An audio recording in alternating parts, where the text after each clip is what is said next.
Bonjour à tous, bienvenue sur Red Flag TV. Aujourd'hui, on parle de la Ligue des Champions. Je suis avec le grand, le magnifique, le beau, le Jeff. Est-ce qu'il va bien? Toujours bien, c'est encore un plaisir de Regarde, vous retrouver regarde. tous. Il enchaîne les vidéos où il va bien, c'est incroyable. Et est-ce que Sapin va bien? Comme Jeff, tout va bien, c'est un plaisir. On est là, on est présent. D'accord.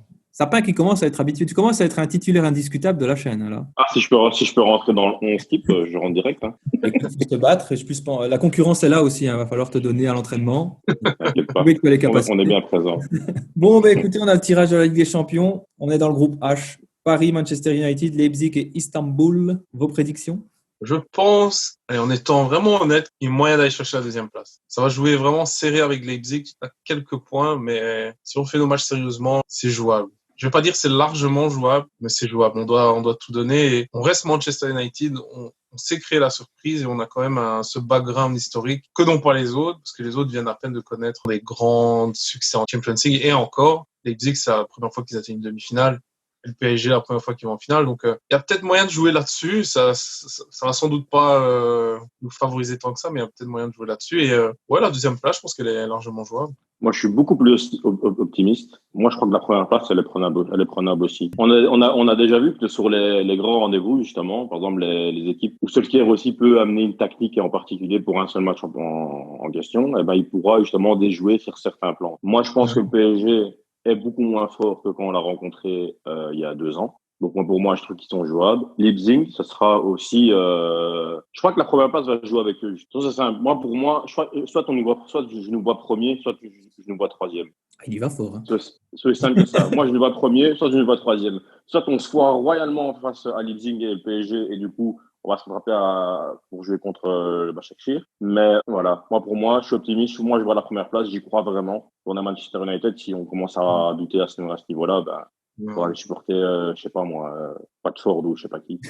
Donc PSG, voilà. mentalement, on peut les bouger, quoi. On l'a déjà fait une fois et on l'a déjà vu même le PSG sur d'autres matchs. Ils sont vite déstabilisés, ça leur arrive très vite. Hein. Des manques de concentration, ils encaissent. Ici, bon, contre le Bayern, je trouve qu'en finale, ils auraient pu mériter un peu plus, mais bon, voilà, c'était une période particulière, donc on va pas trop refaire le match. Mais c'est vrai que le PSG a peut-être moyen de les bousculer un peu, mais aller chercher la première place, ça va être quand même difficile. Je le trouve plus fort que les autres saisons, par exemple, tu vois. Je trouve que le groupe est quand même beaucoup plus large au niveau de la qualité, tu vois. Ouais. Donc je me dis que sur 1 ou 2 matchs, il y a moyen de faire la différence et d'aller chercher cette place, quoi. Faut pas oublier aussi, on va plus que sans doute affronter Neymar sur les 2 matchs cette fois-ci. Et par contre, nous, on aura les Pogba, etc. Donc, en plus, le PSG est devenu peut-être un peu plus mature. La Poitiers défaite en aussi, ouais. Champions League, ça les a rendus plus matures. Il y a des joueurs qui sont partis, d'autres qui vont se montrer un peu plus. Et Kipembe, tout ça, ils commencent à vraiment à prendre leur place dans l'équipe. Et Marquinhos aussi, c'est un élément, c'est un taulier. Il faudra vraiment se méfier du PSG à 100%. Mais si mentalement on est dans le coup, comme tu dis, ouais, peut-être qu'il y a une chance. En fait, il y a match en fait entre les trois qu'on cite. C'est sûr. Je trouve pas qu'il y en a un qui sort plus du lot en fait. Ouais, je trouvais que les gens étaient un peu trop défaitistes quand on voyait Ouais, sur les ouais, ouais. groupes et tout. J'étais un peu étonné. Je veux dire, Leipzig, elle n'a pas une grande histoire européenne non plus. Je veux dire, ouais, ils ont été loin, mais c'est grâce aussi à un grand Werner. Werner, ouais. Ils l'ont perdu et je vais pas dire qu'on est meilleur, mais on rivalise totalement. Enfin, on rivalise totalement, ça y a pas de souci. Moi, je suis un peu plus dubitatif quand même sur la première place. Évidemment, on est Manchester, faut y croire, hein, ça c'est sûr, et on va y croire. Mais je sais pas, la première, si on avait peut-être réalisé un meilleur mercato, j'y aurais peut-être plus Ouais. cru que maintenant, je pense. Peut-être que ça va nous faire bouger sur les derniers jours. Je Ah, doute, peut-être. mais qui sait? Mais de toute façon, on a toujours mieux joué que quand on était en souffrance. Le PSG va d'office avoir la position de balle, ça, il ne faut pas se leurrer. Leipzig, Ah pareil, va ouais. avoir la position de balle. On va se faire balader, mais ils vont devoir rester solides dans leur application, dans leur repli défensif.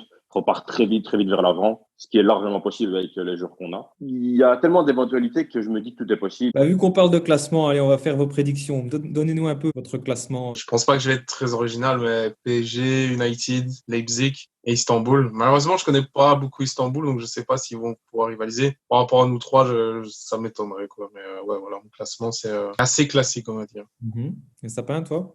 Vu que j'y crois, je vais rester dans ma lignée. United, PSG, Leipzig et Başakşehir. On verra aussi Ouais, contre qui on débute, etc. hein, parce que ça aussi, ça joue ouais, énormément. c'est vrai. Si on joue tous nos matchs les 3 premiers matchs aller à domicile, enfin, il faut voir vraiment. Si on commence contre Başakşehir, c'est magnifique en fait. Ou même Parce que pas, si tu termines par eux, enfin, je veux dire, si tu joues ton troisième match, tu joues le quatrième directement contre eux. Donc là, Ouais, c'est je vais vrai. pas dire que c'est 6 points parce que j'en sais rien du tout.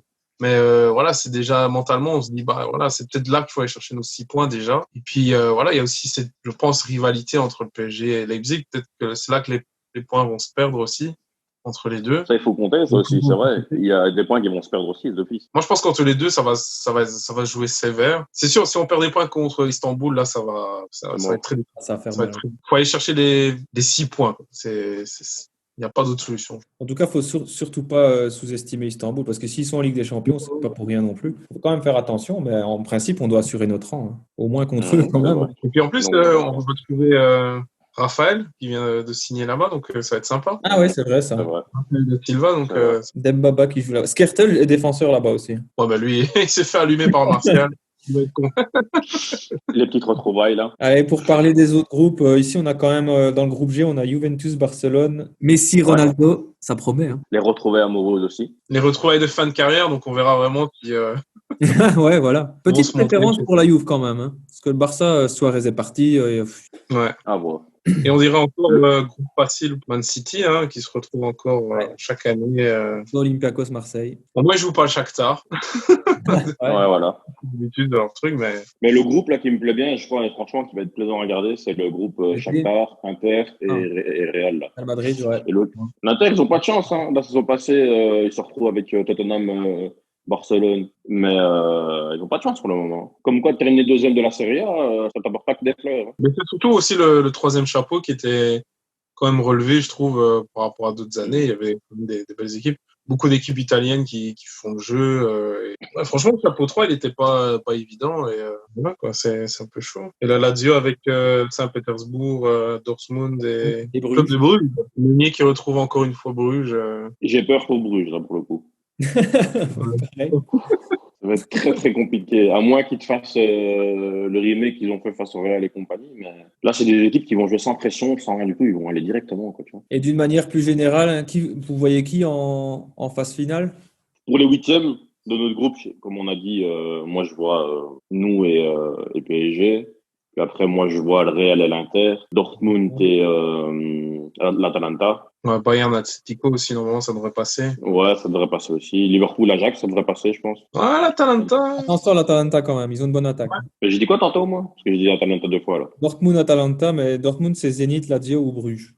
Dortmund, Lazio, là. Je pense c'est que le fait. Bayern va continuer dans sa lancée. Je ne les vois pas s'arrêter avant les demi. C'est impossible. Eux, ils vont atteindre les demi-finales ou la finale, quoi. C'est quasi certain. Après, son adversaire, il faudra voir. Faut voir comment les équipes gèrent une année gonflée par des matchs de coupe, tout est resserré, les matchs internationaux et surtout l'Euro. Faut voir comment les clubs vont gérer ça, quoi. Je pense pas qu'ils vont mettre la Champions League de côté, mais je pense pas du tout même. Mais voilà, il faut voir comment ils vont arriver au mois de mai, quoi. J'ai peur pour la Coupe d'Europe, hein, sincèrement. Après le Covid, les jours enchaînés. Puis là, je crois qu'on va passer une Coupe d'Europe, mais exécrable. Trop de matchs. Ils enchaînent les matchs, c'est quoi? 60 matchs, même plus, hein, ça peut monter haut, vraiment. C'est trop. Ouais, et on a la Coupe du Monde juste après. Hein. Et on veut recruter des Dembélé. Bah écoutez, je pense bien. merci pour votre avis. On espère qu'on passera quand même la phase de groupe, hein, ce serait bien pour avoir des vidéos en plus à faire. N'hésitez pas aussi à dire en commentaire quelle équipe vous aimeriez voir en huitième de finale ou même quelle équipe vous aimeriez affronter, vos pronostics et tout ce qui s'ensuit. Hein. N'hésitez pas à liker la vidéo, vous abonner, partager et je pense que j'ai tout dit. Hein. À la prochaine vidéo, merci de nous avoir écoutés et GGMU comme on dit. Hein. Salut! Salut!